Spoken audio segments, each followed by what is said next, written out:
Bonjour à tous, dans cette vidéo nous allons nous intéresser à la dépendance entre deux grandeurs, mais d'abord nous allons voir ce qu'est une grandeur. Alors une grandeur c'est une caractéristique d'un objet qui peut être soit mesurée, soit calculée, et la mesure de cette grandeur est accompagnée d'une unité. Par exemple, si je m'intéresse à l'objet ici, un scooter, je peux m'intéresser à plusieurs choses sur cet objet. Par exemple sa longueur, que je vais mesurer avec un mètre, et donc ici, je mesure la longueur qui est de 194 cm. J'aurais pu mesurer aussi cette longueur en mètres en notant 1,94 m.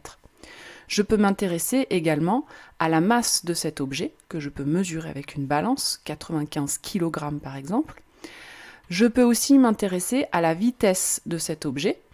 Donc je peux mesurer cette vitesse à l'aide d'un radar, par exemple 45 km/h. Mais cette vitesse, j'aurais aussi pu la calculer en faisant la distance parcourue divisée par le temps. Voilà ce qu'est une grandeur. Alors des grandeurs, il en existe beaucoup. On va en citer quelques-unes ici. Des grandeurs simples. Alors les grandeurs simples, ce sont simplement, c'est pas qu'elles sont faciles, ce sont des grandeurs que l'on peut mesurer avec des appareils de mesure, par exemple un mètre, ou ici pour la longueur, on peut la mesurer avec un mètre. On peut aussi la calculer. On verra cette année différentes façons de mesurer, de calculer des longueurs.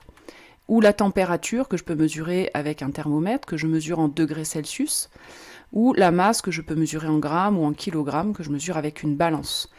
Et encore, le temps ici, qu'on peut mesurer en jours, en heures, en minutes, en secondes, enfin bref, il y a plein d'unités de mesure que je peux mesurer par exemple avec un chronomètre, une horloge, etc. Donc il existe plein de grandeurs simples, on en a quelques-unes ici, et à chaque fois la grandeur est accompagnée d'une unité de mesure. Il existe aussi des grandeurs composées, donc qui sont composées de plusieurs grandeurs simples. Par exemple, la vitesse, qui est peut-être mesurée en kilomètres par heure, mais qu'on peut aussi calculer, la vitesse. Donc on voit qu'il y a des kilomètres, donc une distance divisée par des heures, donc un temps. Donc elle est composée de deux grandeurs. On a aussi l'air qui est mesuré en centimètres carrés par exemple, ou en mètres carrés, que l'on peut ici calculer aussi. Vous connaissez plein de formules qui permettent de calculer des aires simples, l'aire d'un carré, d'un rectangle, etc. On a aussi le volume qui peut être mesuré en mètres cubes ou en centimètres cubes, même chose, on peut le calculer avec des formules que vous connaissez pour certains solides de l'espace. Il y a encore plein d'autres grandeurs qui existent, on ne va pas toutes citer ici, parce qu'il en existe beaucoup, et que vous allez rencontrer au fur et à mesure de votre scolarité ou de votre vie, avec différentes unités que vous allez découvrir avec.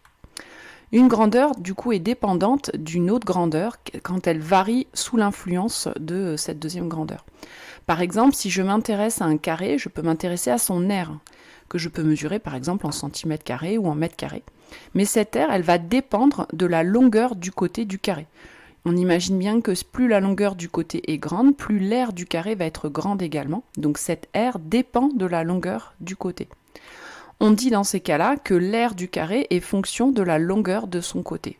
Donc là, on a une grandeur qui est dépendante d'une autre grandeur, donc qui varie sous l'influence de l'autre grandeur. Voilà pour les grandeurs dépendantes. Cette vidéo est terminée.